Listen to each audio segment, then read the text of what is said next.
course, we're using electrical testing tools, and people know this test process.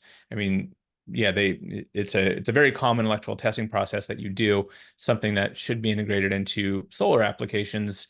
And what Megger was finding was that they were getting a lot of questions about it. They were having to explain how to do this process with their customers. And so by putting together both the written, kind of the writing it out and putting it together in, a booklet type form, and then also putting together a class like this where going through, and you can see as it's scrolling through, we have some in-field testing that we were doing, some in-field filming and doing the test itself. So walking through and doing that exact test, putting graphics together so that we can see, how the systems are set up, and then using the 3D interactive stuff that we worked with Outfit on in order to kind of help bring it home. So it's trying to take what is a very tactile and a very traditionally hands-on approach of doing training for, kind of this 21st century where,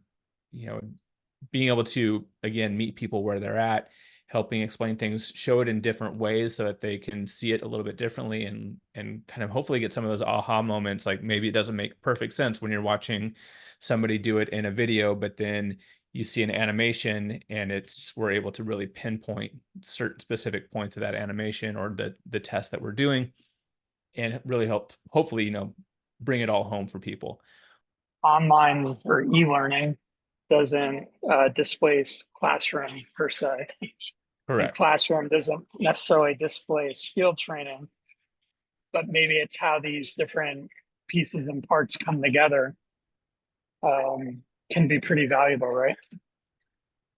Yeah, absolutely. So this is by no means what I say that, especially on this topic, can this replace in-person or field training, either internal or external. So this is one of those tools in the tool belt to help make sure people are feeling comfortable and understand, the whys and the hows, and feeling more comfortable on actually going and putting the tools in their hand and feeling confident and competent in what they're doing.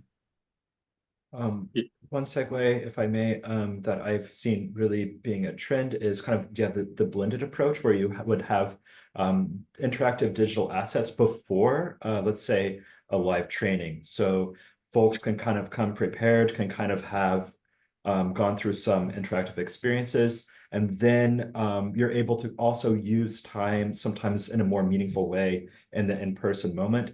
And then after the live training, then you have this really nice paper trail where you can have search functionality where it's like, oh, I forgot, this one thing. And then you have like this digital guide that then you can refer back to, that can also be kind of almost a living document that can be continuously improved on, that has access sometimes to maybe, let's say, community forums that just serve as a way to continue kind of where things were left off, because everything's always in flux, it's always changing. So I think this also this method is designed to adapt to that as well.